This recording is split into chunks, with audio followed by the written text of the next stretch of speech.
ball. Our first message to Earth was one of desperation. We were the Cathar, a civilization on the brink of extinction.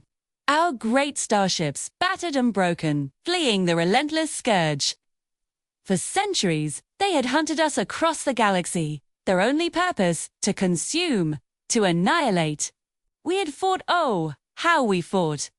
Our shields, our weapons, our strategies all had failed.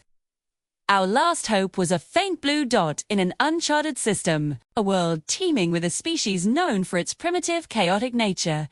Humanity. Our scout ship, the harbinger of dawn, limped into their solar system, its hull breached, its energy cores flickering. We broadcasted a universal plea for assistance, a simple request for refuge and resources to repair our fleet. We expected suspicion, perhaps fear. We were prepared for rejection. What we weren't prepared for was their response. Within hours, they held us back. Not with threats, but with questions. Technical questions. What's your power source? What's the tensile strength of your hull plating? Can you send us your weapon schematics? It was unexpected. We sent them the data, thinking they were merely curious. The response came back almost immediately. Your designs are inefficient. Your power distribution is a mess. Your weapons. We have museum pieces more effective than this. We were stunned. An insult. A joke. No, it was an assessment. A brutally honest, shockingly accurate assessment. They invited us to land. Not on some deserted wasteland, but at one of their primary orbital shipyards. As our crippled vessel was gently guided into a massive docking bay, we saw them. Humans, swarming over our ship like ants, their strange, soft bodies encased in protective suits. They didn't just look at our technology, they dismantled it.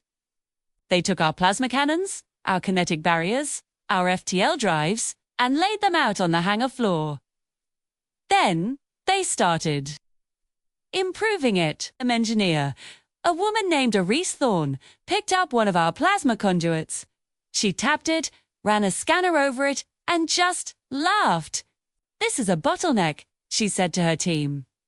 "We can triple the energy flow with a simple magnetic containment redesign.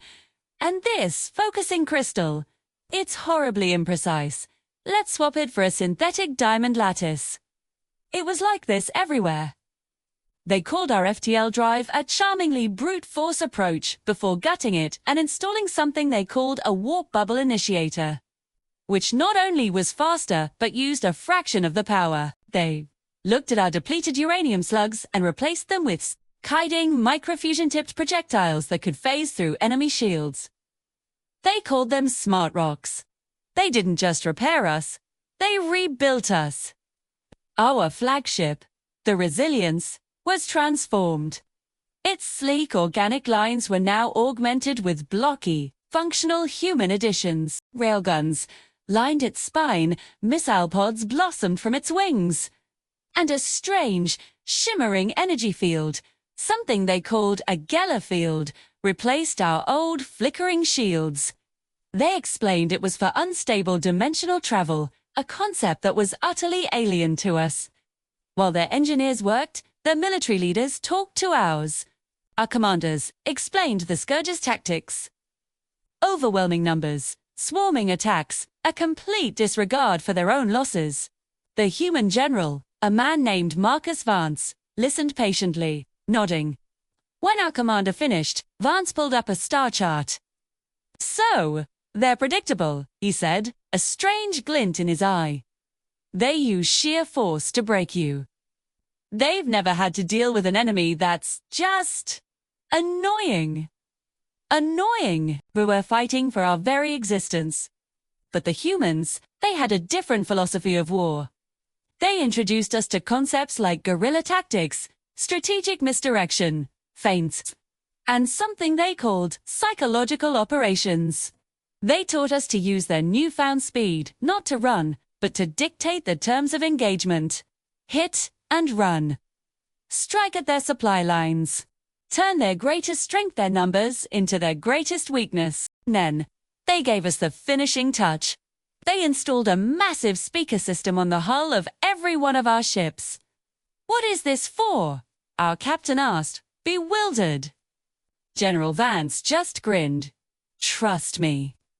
It's the most powerful weapon in our arsenal." He handed us a data chip filled with something called classical music and heavy metal. When the Scourge fleet arrived, they were expecting a wounded animal. Dead, they found a monster of their own making, refitted and reimagined by human ingenuity. The battle began. Our new warp drives allowed us to appear in the middle of their formation, unleashing chaos before they could react. Our railguns tore through their bioships with contemptuous ease. Their swarms of fighters were met by clouds of smart rock missiles that tracked and obliterated them. Boards. The true turning point was the moment our captain, following General Vance's instructions, gave the order. "Broadcast the package." Across the void of space, a cacophony erupted. From the speakers on our ships blared a symphony of human defiance. The thunderous chords of a piece they called Ride of the Valkyries, mixed with the screaming guitars and pounding drums of a band named Sabaton. The Scourge, a hive mind that had only ever known the silence of space and the screams of its victims, faltered. Their perfect formations broke. Their coordinated attacks became sluggish. They were a creature of pure logic and instinct, and they had no context for this. This glorious, defiant noise. They were confused. And in that confusion, we struck. We didn't just defeat them. We routed them. We hunted the hunters. Using human tactics, we harried their retreat, never letting them regroup. The war that had lasted for centuries was over in a matter of months. We returned to Earth, our fleet intact, victorious. We offered them everything, our resources, our knowledge, our allegiance. General Vance simply clapped our captain on the shoulder. "Just pay for the upgrades," he said with a smile. "And maybe leave us a copy of your star charts. There are a few nebulae I'd like to name." We came to Earth as refugees, seeking a safe harbor. We left as conquerors, armed with humanity's brilliant, chaotic, and terrifying ingenuity. We learned that day that you should never underestimate the quiet ones, the ones in the forgotten corner of the galaxy. Because sometimes, the most primitive-looking species is the one that has perfected the art of turning a problem into a weapon. We still don't fully understand heavy metal, but we know this. We're eternally grateful that the humans are on our side. Thanks for watching. If you enjoyed this story, make sure to like, subscribe, and hit that notification bell for more tailies from across the galaxy. See you next time.